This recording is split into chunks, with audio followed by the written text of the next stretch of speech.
एक शाकाहारी डायनासोर को एक बार एक अंडा मिला। उसने बड़े ध्यान से उस अंडे को सेया, लेकिन बाद में पता चला कि उसमें से एक मांसाहारी डायनासोर का बच्चा निकला। यह देखकर उसके झुंड में तुरंत हड़कंप मच गया और उन्होंने उससे मांग की कि वह उस मांसाहारी बच्चे को छोड़ दे, लेकिन उसकी महान मातृत्व भावना ने उसे ऐसा करने नहीं दिया। आखिरकार उसने झुंड को छोड़कर खुद ही उस बच्चे की परवरिश करने का फैसला किया। समय के साथ दोनों बच्चे धीरे धीरे बड़े होने लगे और छोटे मांसाहारी डायनासोर की असली प्रवृत्ति धीरे धीरे सामने आने लगी। एक दिन वह अकेले ही घास के मैदान में भटक गया और संयोग से उसने देखा कि कुछ वयस्क टायरानोसोरस एक शाकाहारी डायनासोर का शिकार कर रहे हैं। वह बहुत डर गया। फिर टायरानोसोरस ने उसे देखा। वह उन्हीं की प्रजाति का था। उसके शरीर से शाकाहारी डायनासोर की गंध आ रही थी। उन्होंने समझा कि वे उसकी मदद से और भी शाकाहारी डायनासोरों का शिकार कर सकते हैं।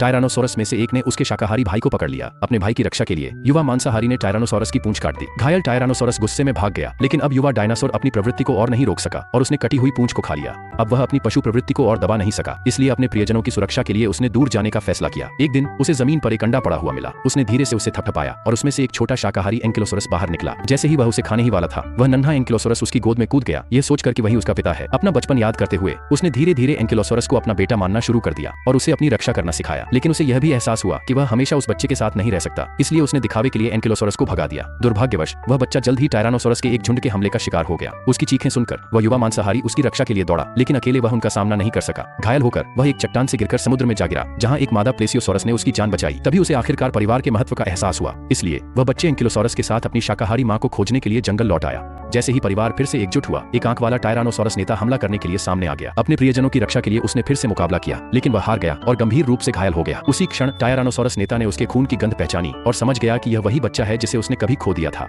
अपने बेटे को प्यार से भरे माहौल में जीते हुए देखकर वह चुपचाप मुड़ा और वहां से चला गया।